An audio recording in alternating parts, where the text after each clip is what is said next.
We have a new business partner, Tariq St. Patrick. Who can represent Stansfield properly.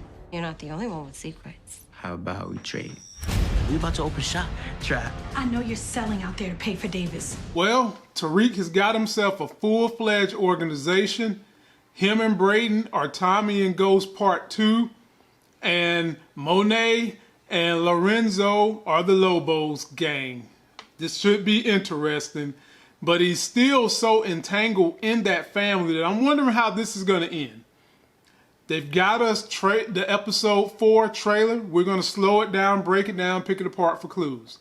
If you're finding me for the first time, please subscribe to the channel.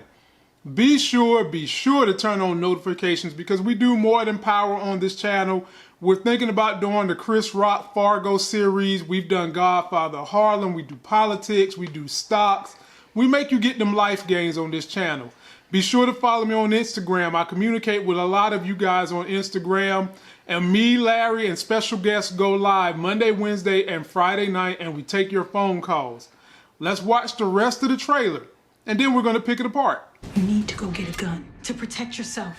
This case came back on you. I can control anybody, Tariq. When you know what someone wants, you give it to them or you take it away. Very first clip, we see Monet walking into a room saying we've got a new business partner, and his name is Tariq St. Patrick. No doubt she's telling this to the kids, and I can't wait to see what their responses are. The only one who hasn't had somewhat of an intimate talk with Tariq is Drew. He's had a talk with Kane. I think Kane is cool with him.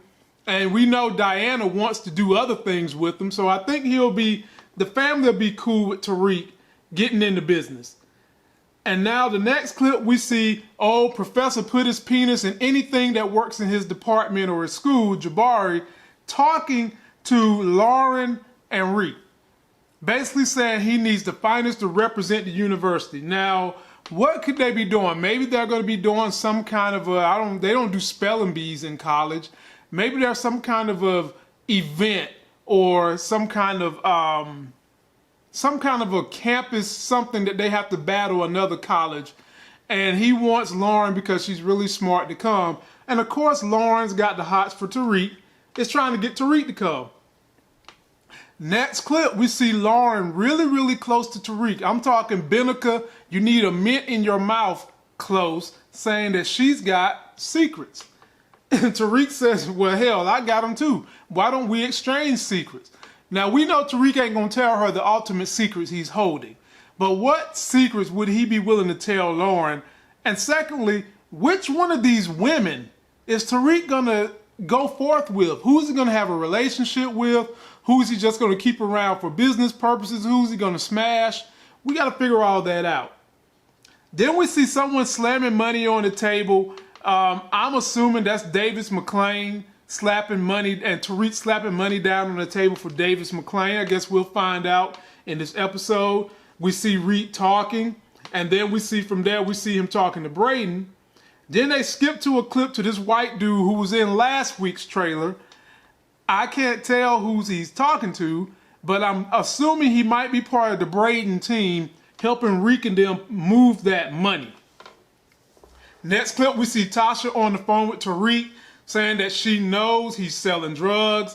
And I'm sure what they didn't show us in the trailer was she also might be trying to warn him that the Tejada family basically is pulling strings with him through her because Tasha is his weakness.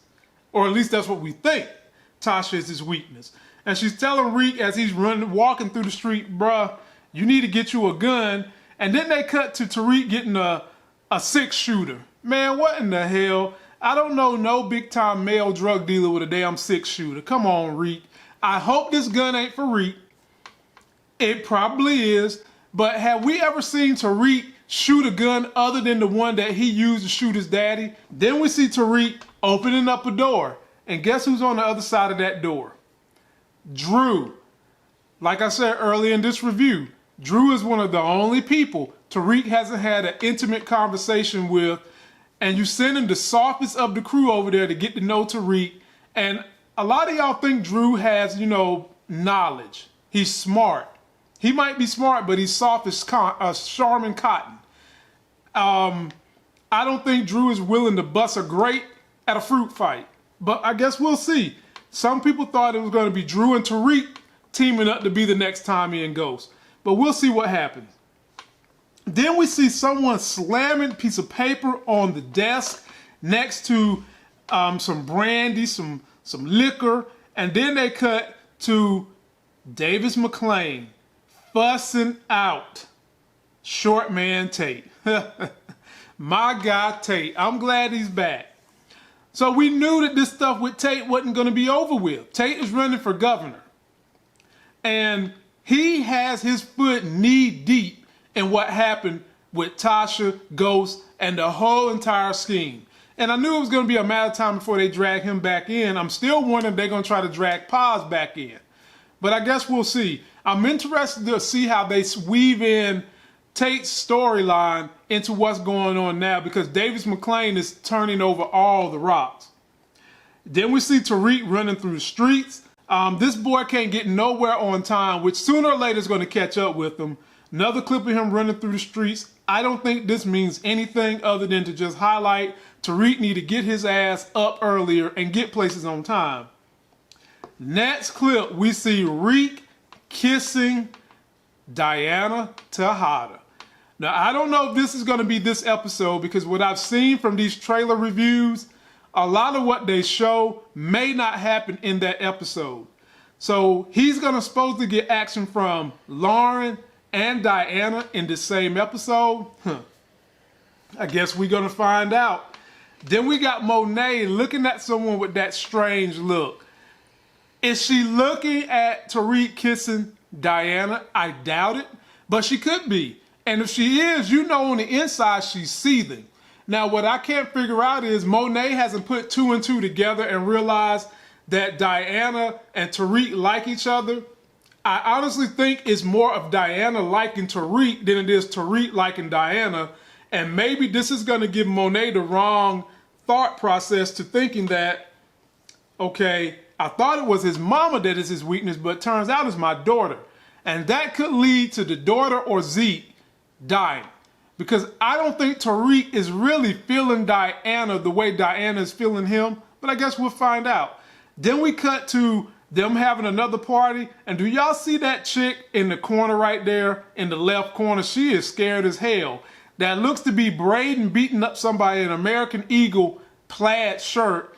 And this can only be one of those parties where they're making all that money. It's just we're going to have to figure out why there was a brawl going on in this party. Then they cut to Reek, who's looking at someone contemplating, and they want you to think that he's talking to Monet, who's saying that I know how to pull anybody's strings. You just figure out what they want, what they like, you give it to them or you take it away. And as they're saying that, they cut to Tasha in the backdrop of Lorenzo's homeboy, who has some kind of a mechanical job working inside the prison. And then they pan in on Tasha St. Patrick. But we all know what they want us to think on that. They still want us to have the assumption that the hold the Tejadas are going to have over Reek is the well-being of Tasha in prison. And the hold that they want Tasha to believe they have over her is Tariq's well-being. They don't know the St. Patricks, do they? They don't know the DNA Tariq comes from. And they obviously are trying to put the ghost persona in Reek. So don't be surprised if 3 or 4 members of these Tejadas get killed by, maybe not by the end of this season, but sometime in the next 2 or 3 seasons, because Tariq is the new embodiment of Ghost. And they've got to let that play out. So you guys leave me all your comments on what you think is going to happen this episode. Something that I might have missed, something that you think is differently from what I said. Be sure to like the video, comment, subscribe, get yourself that life gain. Follow me on Instagram and check us out live Monday, Wednesday, and Friday night as we talk power, we talk politics, we talk stocks, we talk current events, and we also bring on special guests to help make the show stay interesting. And until that next Sex is Hell video, I'll see you.